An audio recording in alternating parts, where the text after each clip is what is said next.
Hi everyone. This is our first holiday season together without a church to run and without a family gathering in our home. It's a very different experience and it's going to take a bit of getting used to. We're getting creative to keep it feeling like Christmas for us. We miss you all very much, and at the same time we're loving our new home and our new opportunities. This video is coming to you as a demonstration of our new careers. We're in the process of launching Wisdom Quest Ministries, which will include publishing, inspirational messages, YouTube broadcasts, lecture workshop activities in churches, and a lot of other things as soon as we think of them. Look for more information on our website as we develop our programs. Also, please forward the link to others so we can begin to build our new ministry.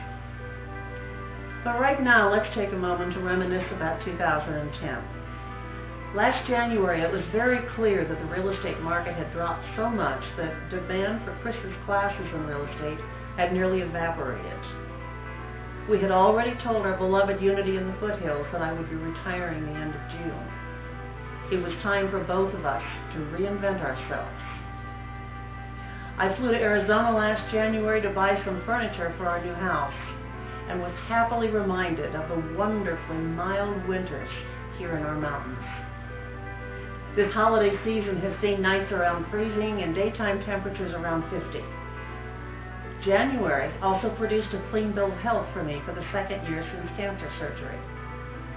An attempted breast reconstruction in April failed for that purpose, but it revealed an abscess from radiation burns which was removed and which may not have healed on its own. Recovery of strength and energy has been steady since then. We both had all the necessary checkups and scans and bumps and tests to make sure we'll be moving on in good health, which we are. Thank goodness for that. We left for Arizona the end of June, arrived here over the July 4th weekend, and 10 days later the moving truck showed up. Our daughter Anita and granddaughter Amira and Aunt Kathy, who's a dear friend of ours, arrived shortly after that to visit with us and help us begin our unpacking of all our belongings.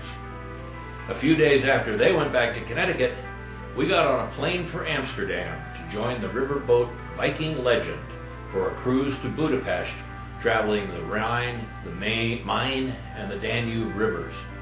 You can see some of the scenery we experienced during 2 weeks on that luxurious boat. We were surprised at how chilly Northern Europe is at the end of July, but it was beautiful.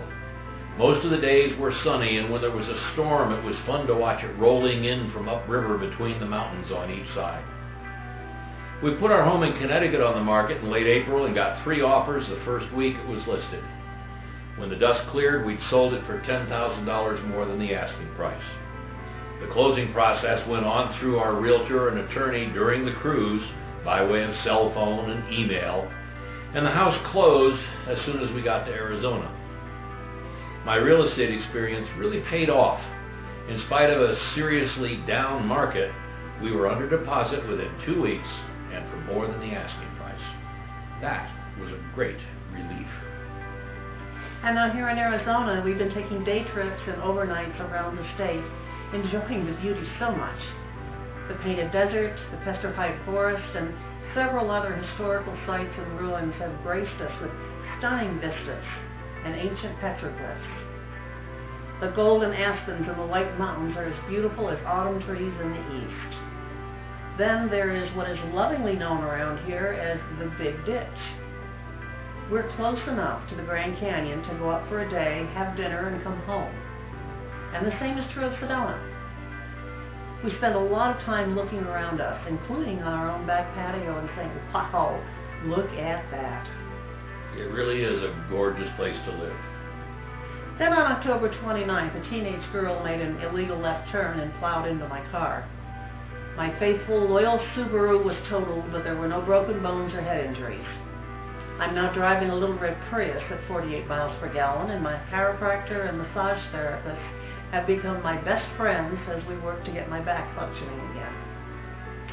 We went to Monterey, California for 3 days, Thanksgiving week, and did the touristy winery thing. We'd forgotten how beautiful the scenery is on the California coast. Point Lobos State Park is just plain stunning. We spent the holiday weekend in San Jose, California with Jeff, his significant other Debbie, and their 2 kids, Cole and Nathan. It was our first holiday with their family in at least 10 years. I'm happy to say they're all well and happy, and we had a wonderful time with them.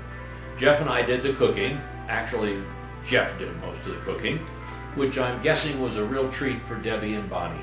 You bet. Then the first week in December, we traveled to Massillon, Ohio. Chris's grandmother, Nell Dorr, was a well-known professional photographer, as was her father before her. She grew up in Massillon, Ohio.